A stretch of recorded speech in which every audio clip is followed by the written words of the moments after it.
सो hi everyone, आप सबों का स्वागत है आपके अपने प्यारे यूट्यूब चैनल पे। आज के इस वीडियो में मैं डिस्कस करूँगा एक और ख़ास स्टोरी जो काफ़ी इंपॉर्टेंट हो जाता है इसे जानना और समझना। आज के इस वीडियो में मैं डिस्कस करूँगा Siachen the place of wild roses. ये बहुत ही रोचक है, इसे जानना, सीखना, समझना बहुत ही ज़रूरी है एग्ज़ाम पॉइंट्स ऑफ व्यू से, और हर एक भारतीय को इसे जानना बहुत ही ज़रूरी है। Siachen the place of wild roses. बच्चों, आप हमारे चैनल पर नए हैं, पहली बार आए हैं, वीडियो देख रहे हैं तो चैनल को सब्सक्राइब कर लें। और बहुत सारे वीडियोस पड़े हैं आपके अंग्रेजी को बहुत ज़्यादा मजबूती देगा। सो चलिए हम लोग शुरुआत करते हैं ना। चलिए देखो, Siachen the place of wild roses. सबसे पहले ये जो स्टोरी है, ये जो कहानी दिया गया था, इसमें जो है सो हम लोग समझेंगे सियाचिन का मतलब। सबसे पहले मतलब ही बताया गया है। देखो, सियाचिन जो है दो शब्दों को मिल करके बनाया है, सिया एंड चुन। ये दोनों जो है ना, ये बाल्टी लैंग्वेज है। ये बाल्टी लैंग्वेज में ये बताया गया है, ठीक है। सिया एंड चुन। देखो, सिया का मतलब होता है रोज़ फैमिली, जो रोज़ होते हैं गुलाब के फूल, उसके फैमिली। और चुन का मतलब होता है जो अत्यधिक मात्रा में पाया जाता है। तो सियाचिन का मतलब हो गया the place of wild roses, मतलब गुलाब के ऐसे प्रजाति जो बहुत अधिक मात्रा में पाया जाता है, उसे सियाचिन कहते हैं। यहाँ बाल्टी लैंग्वेज में इसका मतलब ये होता है ना। चलिए, अब इसका मतलब समझ के। सिया मीन्स हो गया रोज़ फैमिली, चुन means which is found in abundance, जो अत्यधिक मात्रा में पाया जाता है। तो गुलाब के फूल के फैमिली जो बहुत अधिक मात्रा में पाया जाता है वो सियाचिन कहलाता है बाल्टी लैंग्वेज के हिसाब से। अब देखते हैं सियाचिन जो है वो कहाँ है, ठीक है। सियाचिन कहाँ है? देखो, सियाचिन जो है ना, इसकी हाइट है 5753 मीटर, ठीक है। यदि फीट में कहे तो 18,875 फीट एबव सी लेवल, यानी समंदर के तल से इसकी ऊंचाई जो है इतना है, और फीट में इतना दिया है, यानी 8,875 फीट में और 5753 मीटर में। ये काराकोरम रेंज ऑफ हिमालय, यानी हिमालय के जो काराकोरम रेंज है, हिमालय की जो काराकोरम रेंज है, वहाँ पे ये मौजूद हैं, वहाँ पे ये लोकेटेड है ना, क्या? सियाचिन, है ना। अब देखो, सियाचिन जस्ट एक तरह से बॉर्डर होता है LOC। LOC का मतलब होता है line of control. Line of control जो है वो कब निर्धारित किया गया था? वो 1972 में निर्धारित किया गया था इंडिया एंड पाकिस्तान के लिए। इंडिया एंड पाकिस्तान का जो बॉर्डर है, जो हम लोग LIC के नाम से जानते हैं, एक तरफ पाकिस्तान रूल करता है, दूसरी तरफ इंडिया रूल करता है। यानी अपने अपने क्षेत्र को दोनों देश जो है बिल्कुल अच्छे तरीके से रखना चाहता है। तो LOC का मतलब लाइन ऑफ कंट्रोल, जो 1972 में इंडिया और पाकिस्तान के बीच डिवाइड हुआ था, समझौता हुआ था, उसके अनुसार से ये था, है ना। चलिए, आपने समझ लिया सियाचिन का मतलब, इसकी ऊंचाई समझ ली, कहाँ लोकेटेड है ये भी आपने समझ लिया, है ना। अब हम लोग चलते हैं आगे, देखते हैं frequent fighting between India and Pakistan. देखिए, सियाचिन के लिए लड़ाई जो है भारत और पाकिस्तान के लिए हमेशा से रही है, और लगातार फ्रिक्वेंट फाइटिंग, यानी बार बार जो है भारत और पाकिस्तान के बीच लड़ाइयाँ होती रही हैं। कब कब? देखिए, 1984 से लेकर के 1999 तक भारत के बीच में और भारत और पाकिस्तान के बीच में काफ़ी ज़्यादा फ्रिक्वेंट फाइटिंग हुई है, लड़ाइयाँ हुई है ना। चलिए, फिर हम लोग आगे देखते हैं। इसी जगह पे एक और जो प्लेस है, जो सोनम के नाम से जाना जाता है, SONAM, सोनम। सोनम क्या है? हाईएस्ट हेलीपैड, हाईएस्ट यानी सबसे ऊंचाई पर बनाया गया हेलीपैड है, जिसका नाम सोनम रखा गया है। इंडिया के क्षेत्र में ये बनाया गया है, इंडिया में, है ना।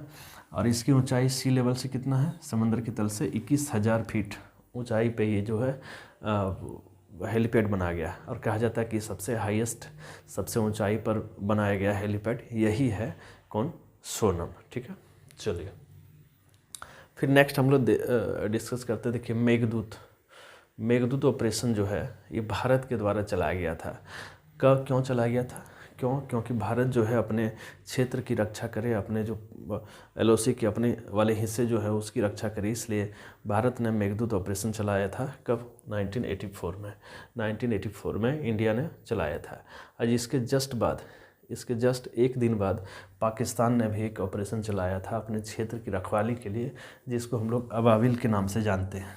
अबाबिल के नाम से जानते हैं, जो पाकिस्तान ने शुरू किया था। और सोनम जो है वो इंडिया ने सॉरी ये मेघदूत ऑपरेशन जो है ये इंडिया ने शुरू किया था 1984 में। चलिए अब देखिए, जनरली लोग यही सोचते हैं कि भाई सियाचिन में जो है सैनिक आमने सामने होते हैं दुश्मनों के, इसलिए वो गोली बारूद में मारे जाते हैं, लेकिन उससे कहीं उलट है सियाचिन की एक कहानी। एक्सट्रीम वेदर कंडीशन, जो सियाचिन के एक्सट्रीम वेदर कंडीशन है जिसमें बहुत सारे सैनिक जो है वो मर जाते हैं, सिर्फ वहाँ के वातावरण के कारण जो है वहाँ के सैनिक जो है मर जाते हैं। जो आमने सामने दुश्मनों की लड़ाई उसमें तो बहुत कम मरते हैं, लेकिन वहाँ जो एक्सट्रीम वेदर कंडीशन है उसके चलते बहुत ज़्यादा मर जाते हैं।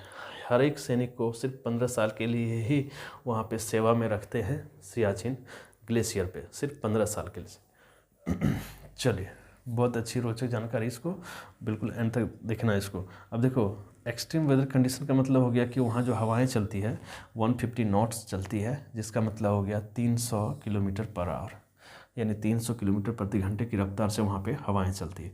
वहाँ का टेम्परेचर कितना होता है? -40 डिग्री सेल्सियस। सियाचिन का टेम्परेचर -40 डिग्री सेल्सियस होता है, और अभी तक का सबसे लोवेस्ट टेम्परेचर रिकॉर्ड किया गया है -45 डिग्री सेल्सियस।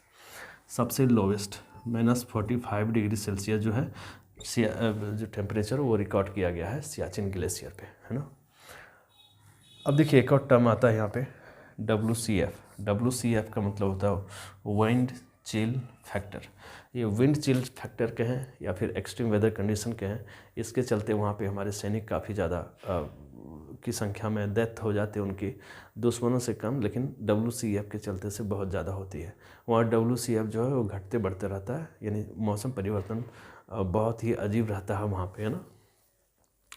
क्योंकि देखिए, मौसम परिवर्तन की वजह से क्या होता है, चीज़ें जो है वो सॉलिड हो जाती है, बिल्कुल पत्थर जैसी हो जाती है, एकदम जम जाता है ना। जैसे एग्स, अंडे जो हैं वो जम जाते हैं, ऑनियंस, प्याज जो है जम जाते हैं, टूथपेस्ट जो है ये जम जाते हैं, और भी खाने की चीज़ें जो है वो काफ़ी ज़्यादा जम जाते हैं, जिस कारण से सैनिकों को खाने के साथ साथ अपने शरीर की रखवाली में काफ़ी ज़्यादा दिक्कत होती है, समस्या होती है ना। चलिए हम लोग देखते लेते हैं आगे। देखिए, सोल्जर जो है ना, जो भी सैनिक वहाँ पे जाते हैं सियाचिन ग्लेशियर पे, वो अपने साथ बहुत सारी चीज़ें, सबसे पहले तो बहुत ज़्यादा ट्रेनिंग वो लेते हैं वहाँ पे जाने के लिए। वहाँ पे उसको सिर्फ ज़्यादा से ज़्यादा 15 साल की ही सेवा ली जाती है। देखिए, स्टोव दिया जाता है, स्टोव, रम, केरोसिन, ये 3 चीज़ें सोल्जर्स के लिए बहुत ज़्यादा इंपॉर्टेंट हो जाता है। स्टोव, जिसको जला करके वो बर्फ़ को पिघलाते हैं और उसी से अपना जो पानी वगैरह इत्यादि जो है वो यूज करने के लिए बनाते हैं। साथ ही साथ रम जो है और केरोसिन, 2 इम्पोर्टेंट लिक्विड्स हैं जो कि सियाचिन ग्लेशियर पे कितना भी टेम्परेचर कम हो जाए वो पिघलता नहीं है। तो रम और केरोसिन जो है सभी सैनिकों को दी जाती है ताकि अपने शरीर को अच्छे ढंग से रख पाए। वहाँ रम से जो है बॉडी में एनर्जी मिलती है, और केरोसिन जो है ऊर्जा का काम करता है, उसको जला करके लोग जो सैनिक हमारे हैं वो पानी को पीने लायक बनाते हैं या फिर उसे और भी कार्य करने के लायक बनाते हैं। फिर हम लोग देखते हैं नेक्स्ट। अब देखिए, इस स्टोरी में लांस नायक हनुमंत थप्पा कोप्पड़ ये चर्चित क्यों है, ये भी जानना बहुत ज़रूरी है। देखिए, लांस नायक हनुमंत थप्पा कोप्पड़ जो है, एक घटना हुई थी 3 फरवरी 2016 को एक घटना हुई थी जिसमें 10 सैनिक मारे गए थे। किसके वजह से? एवलांच की वजह से। एवलांच का मतलब होता है बर्फ़ का बहुत बड़ा हिस्सा पहाड़ों का टूट करके गिरना। तो उस घटना में लांस नायक हनुमंत थप्पा कोप्पड़ जो है वो दब गए थे। कितना दबे थे भाई? देखो, 35 फीट बर्फ़ में वो दब गए थे। 6 दिन तक वो रहे थे, 35 फीट नीचे बर्फ़ में दब गए थे, और वहाँ का टेम्परेचर था -45 डिग्री सेल्सियस। बाद में हनुमंत थप्पा कोप्पड़ की डेथ हो जाती है क्योंकि उनके मल्टीपल ऑर्गन्स जो हैं, शरीर के अलग अलग पार्ट जो हैं वो फेल हो गए थे, वो काम करना बंद कर दिया था। जाहिर सी बात है, 6 दिन तक कोई 35 फीट नीचे -45 डिग्री टेम्परेचर में रहे तो ऑर्गन्स जो फेल होना लाजमी है। और बताया जाता है कि अभी तक भारत के 870 से भी ज़्यादा सैनिक जो है वो उनकी डेथ हो जाती है WCF के चलते, यानी विंड चिल फैक्टर कहें या फिर एक्सट्रीम वेदर कंडीशन कहें, इसके चलते जो है उनकी डेथ हो जाती है।